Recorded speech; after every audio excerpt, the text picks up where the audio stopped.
Welcome back to Global News Updates TV. Today we bring you a developing geographical flashpoint in the Arctic, where comments by US President Donald Trump about Greenland's future have sparked sharp rebukes from leaders in Nuuk and capitals across the world.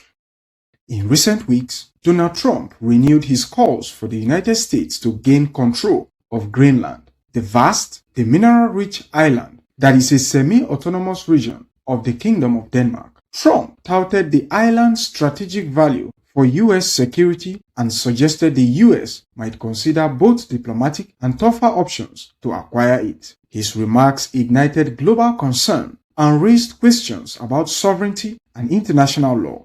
Greenland's political leadership responded forcefully, making it clear that Greenland belongs to Greenlanders.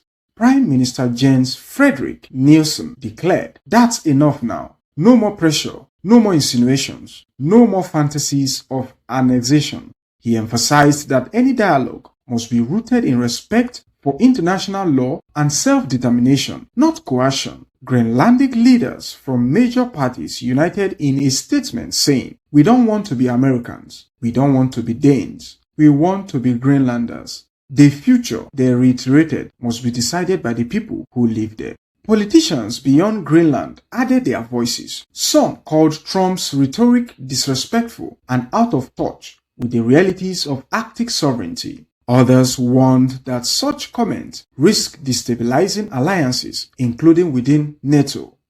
Far from being a local dispute, this issue has drawn responses from leaders in Europe and beyond. Allies stressed that borders cannot be changed by force or coercion and reaffirmed support for Greenland's right to decide its own destiny. World capitals are now closely watching how this geopolitical drama, rooted in Arctic strategy, natural resources, and global security, unfolds.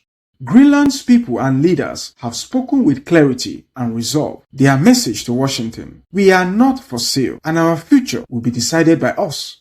Stay tuned for the full remark from the Greenlandic politician herself in the clip ahead. So I think Trump doesn't know about Greenlandic people. We don't really value cash and Kardashian lips and fake boobs and stuff like that very highly. Actually, you cannot even own land in Greenland. You can get an allotment for your house and then you own the house on top of the land. But Greenlanders don't believe in the land is for one person, is for everyone. And so is the seas, like the riches that we have there. So it's a big miscalculation that he thinks that Greenlanders would be incited by cash or something like that. We're not. And even if you were to say like $100,000 per person or something like that, we wouldn't give up free healthcare. We wouldn't give up free education. We wouldn't give up being a part of Europe. We wouldn't give up on our sovereignty eventually. And we're a very sovereign people within the Kingdom of Denmark. We're autonomous right now. We do not want to be rich like the Americans are. See how greedy they are. They're even trying to shoot their friends or invade their friends just for greed. And we know that there's minerals and oils possibly in our underground, and that's worth so much more even than that. But even if we didn't have that, we would still not be bought. So everyone here knows about the Inuit in Alaska and all of the native tribes, Indians, American Indians who are there. Their land was taken from them and they haven't been treated that well in America. And we know that Trump is very much surrounding himself, at least with the white power people. And we are not white, as you can see. We are of color. And so we know our rights probably would be taken away. And we also know that we're very good as we are together with Denmark. As mentioned before, we have free healthcare, we have free study. Whatever you want to study, you can do that for free. And actually, government will give you money to study. So while you're studying, you're getting a grant from your government. So all of that we wouldn't trade for, like the welfare state. We wouldn't trade for anything in America. But also, you have to remember, a lot of Greenlanders have family, like their mother or father or grandmother or grandfather who is Danish. We do have a 400 years history together or more in terms of being interconnected in that way. So, and we're also seeing a lot of protests in America right now that is unsettling with the ICE agents who are sort of going after a lot of people. And from here, it looks like maybe he's going a lot after brown people. And we are considered brown people, as you can see. So, yeah, we would rather stay with Denmark. Thank you. America has had up to 17 bases here, and they have closed them all down except for one, the Bidufik Space Base. And America could amp up the base presence, their military presence, and even their military capabilities here all they wanted to. So that is not the argument. And of course, everyone in Greenland knows this. We may not be many, but we read, we're educated, and we know about the news of the world, right? Especially regarding our own country. So we know about the treaties that we have with America. This is very much akin to when you have a dog sledge team, when he's using that analogy, and one of the dogs all of a sudden turns around and bites you.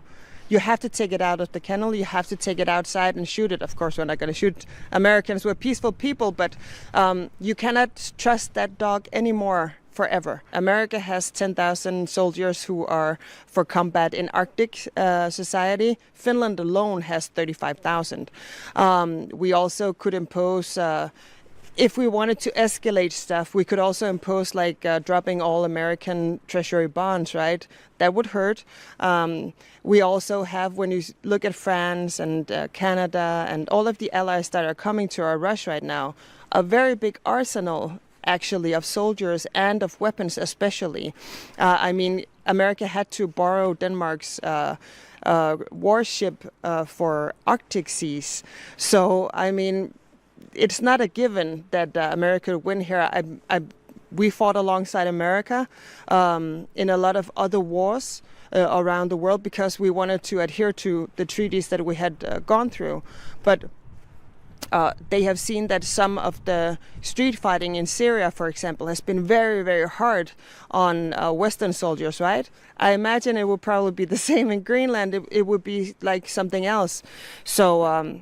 I wouldn't laugh it off, but of course nobody wants war and nobody wants to be invaded. Of course there are bad chapters with Denmark and Greenland because we have a 400-year history. But actually I also saw a YouTube video that kind of emerged recently that said American soldiers were very bad to some of our people here too in Assuk, which is a small settlement in here. Some of the elders that remember them also said, well, those guys were really not that good. So it really doesn't matter what happens between Denmark and Greenland. We'll figure that out. Denmark and Greenland is fine as we are. We will figure it out. If we want to be independent, Greenlanders should be able to decide that, not with pressure from a superpower somewhere. And we are well aware that if we became independent tomorrow, he would just invade us because he would have no problems with NATO, Europe, everything else. So I think he's banking sort of in a very insulting way that Greenlanders are like stupid, uneducated people who doesn't follow the news around the world, and we're not. It's the exact opposite. We're going to be here hundreds of years after Donald Trump. Even if he invaded us, I think we would just wait him out like bad weather. Everyone here knows that the weather decides. If we get a storm, we may have to hunker down for a day or two, and we will hunker down for a year or two, or even 10 years or 20 years, and then we will go back to Denmark as soon as Trump and his likes were gone. Everyone wants a peaceful solution. Donald Trump is the only one who seems to want to fight, and I don't even think the American military would want to fight. It just seems crazy and unhinged. It seems like he's going to pay off some of his wealthy donors so he can run for president a third time, to be honest. That's what most Greenlanders are thinking.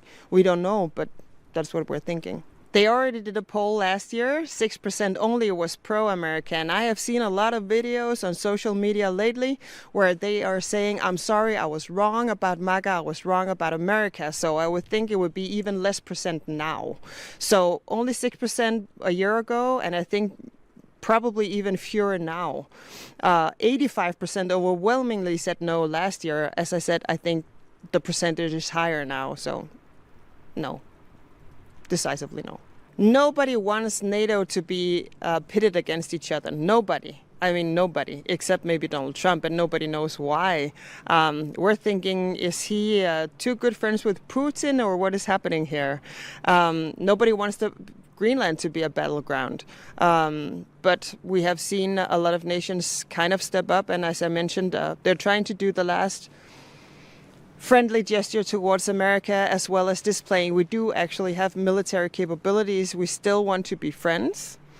But as you saw today, the Canadian Prime Minister, he went to China to try and make new relations. So if Donald Trump wants a new world order, okay, then that's what he's going to get. 74% of Americans, ordinary Americans, do not want to invade Greenland. And I think probably amongst those 74%, most of the military capability is probably in there because they know they would be attacking a NATO ally. They know they would be going into a European country. And since World War II, you know, the Western Hemisphere has kind of banded together.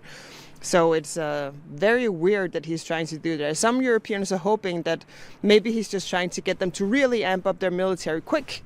Hit subscribe and turn on notifications for real-time global coverage right here on Global News Updates TV.